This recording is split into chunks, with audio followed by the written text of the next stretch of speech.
का कलन खुश हो बोल उठे बम भोला, खुश हो बोल उठे बम भोला, आवा आवा हमारे चेला।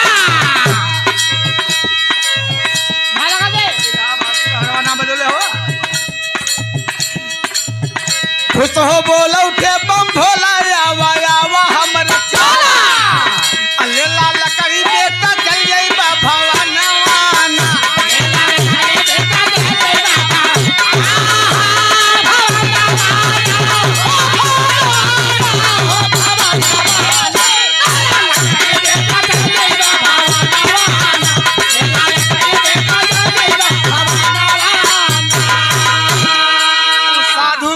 झोरिया में से एक हाथ का लकड़ी निकलन। कहलन बेटा ले जो गुस्सा गल। हाँ अखंडुआ गुस्सा था। कहलस के हे साधु बहकावा मत। बहुत खराब आदमी ला। असली देवे मारे लगे तो सांस न लेबे। नकली मत दा। तो कहतो भोलेनाथ महिला ये लकड़ी तो से मांगा थीला। अरे बेटा लकड़िया के बारे में सुनबे तब न पता पैबे।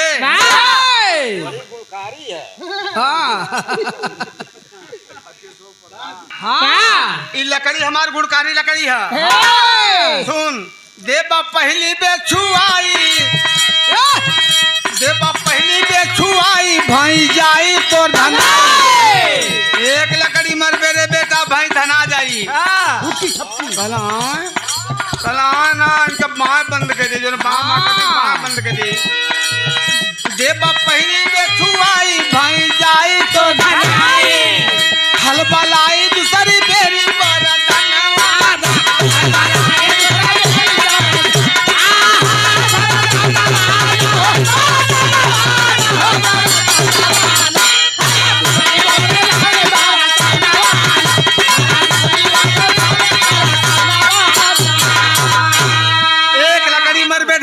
दूसर की मरबे थलबला जाई।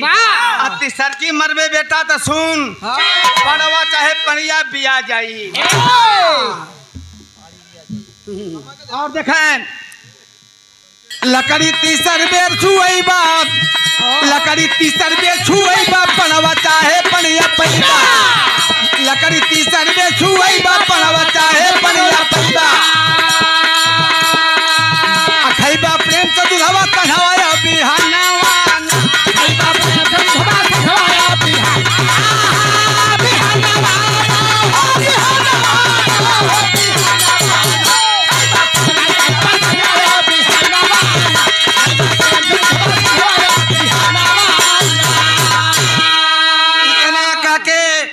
भोलेनाथ रूपी साधु गायब हो गए। अब चल गए के बाद बाप से बतिया था कि ये बाबू उस साधुया जब लकड़िया दिले कहीं फर्जी तना ना तन टेस्ट कर लिया जा। कहना ना बेटा ना नहीं हमत कर। कहना नहीं बाबू खाली टेस्ट करब। ए भैया तो कैलस का बाबू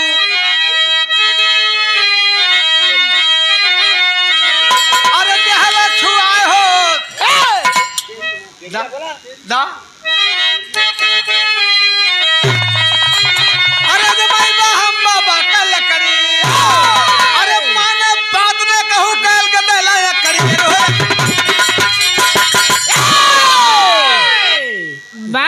तो तेरी वो बनाते यार। अतकट्टी मत मारा यार, पूरा मारा। अरे मैं हम बाबा का लकड़ी बात भैया 2 मिनट हो 2 मिनट कैलस का। अरे देहला छुआए हो, देहला छुआए हो गदेला वाला कारिया के। देहला छुआए हो गदेला वाला कारिया के। देहला छुआए हो गदेला वाला कारिया के। भक्ति का शक्ति अपने, भक्ति का शक्ति अपने देहला दिखाए हो गदेला वाला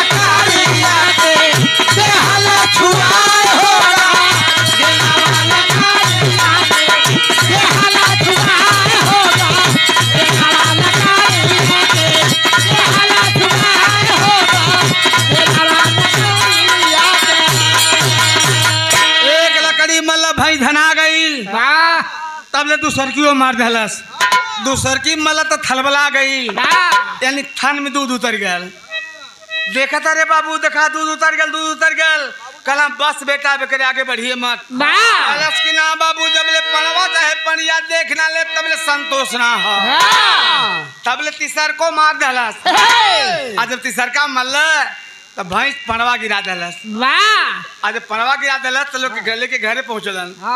वो लकड़ी के मड़ई में खोद दहलस। अब मड़ई में खोसलस तब गांव का लड़का सावन महीना में कबड्डी खेलता तो इहो खेल गया। गांव का लड़का मिलके के बड़ी मार मरलन। जब मारलन तो कहलस कि बेटा अगर अपने बाप का जन्म होया तो लोगों रुकल है। अब है मावत हिला लकड़ी वो खींच के ले गया है।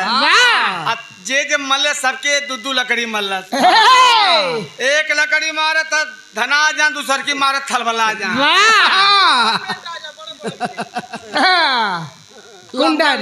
वो दिमिया हो जेके लगा ना, एक लकड़ी धना जा, दूसर की मारे थलबला जा। पेट पकड़ के लोग कहरत होवन। ई खबर डर के मारे वो लकड़ी के कुइया में फेंक दलस। गांव लकड़ी पानी में गिरल तो एठ गिरल तो धनाले कसर हो गल, उछड़ के गिरल तो थलबले कसर हो गल, पानी में भी असर हो गया। पूरा गांव में एक कुइया रहा, जितना लोग पानी पियन सबका पेट फूल गया। लोग डॉक्टर के गए, डॉक्टर साहब से कहना कि पेट फुलैया बीमारी आ गई है। तो मेरे गांव में चल चला।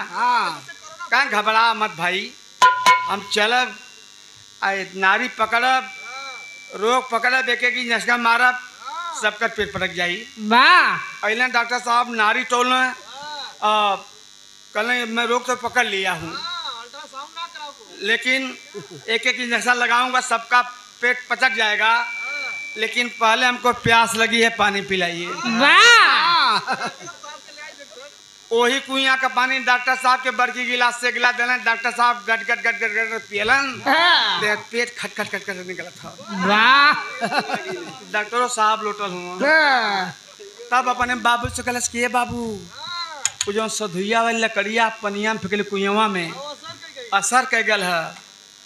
एक बार गिरा तो धनैले का असर बल, सड़की पे उछल के गिरा तो थलबले का असर हो गल। आखिरी तीसरकी ना पूरा भई लिया। तो कहला कि करे वही कुआं का पानी आता मुँह पेटला, हमका हमार का न पेट फूला था। कहला ना बाबू तुमके बदे अपने बदे दूसरे गांव से पानी लिया थेला। अन्ना विश्वास है बाबू तो कहा वही में से गिला तो के दे देख लो। बाबू कहला कि बेटा बस कर रहा है दा। ए भैया ये खबर राजा नेपाल के लगल। राजा नेपाल के लगल अलन, वो लकड़ी के निकलन। आप एक एक लकड़ी सबके मल्लस, जे पुरुष ओके मल्ल तब बच्चा निकले का जगह बन गई, बच्चा बाहर हो गया, ना आ गया। भगवान बोले ना कृपा रहा। और भैया मेहरुआ तो आराम में, लेकिन मर्दवा पर दिक्कत में रहला। तो खुशी में अच्छा तो कैसे लड़की कैसे लड़का भैल, एक गांव बसल, गांव से जगह बन गई। ए भैया के लड़की के कोई लड़का भैल तो गांव बसल, गांव से शहर बसल, तो शहर का नाम का पड़ल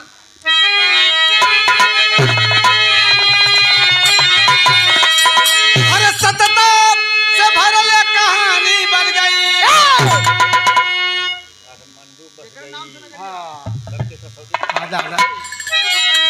अरे सत के कसौटी पर कहानी कस गई, जकर नाम पर नगरिया काठमांडू बस गई।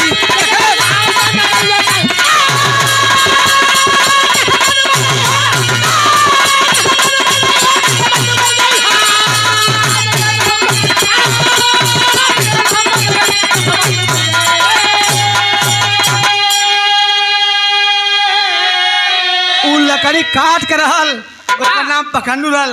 काठ पखंडू के तोड़ मरोड़ के वो नेपाल का राजधानी काठमांडू बनल। देख लो बाकी नेपाली कुल एक चेहरा को, चाहे मरो चाहे मेहरारू है, कुल लकड़ी वाला हुआ। तब अरे राजा नेपाल के निरीक्षण करे अब पशुपतिनाथ का एक मंदिर बनवल।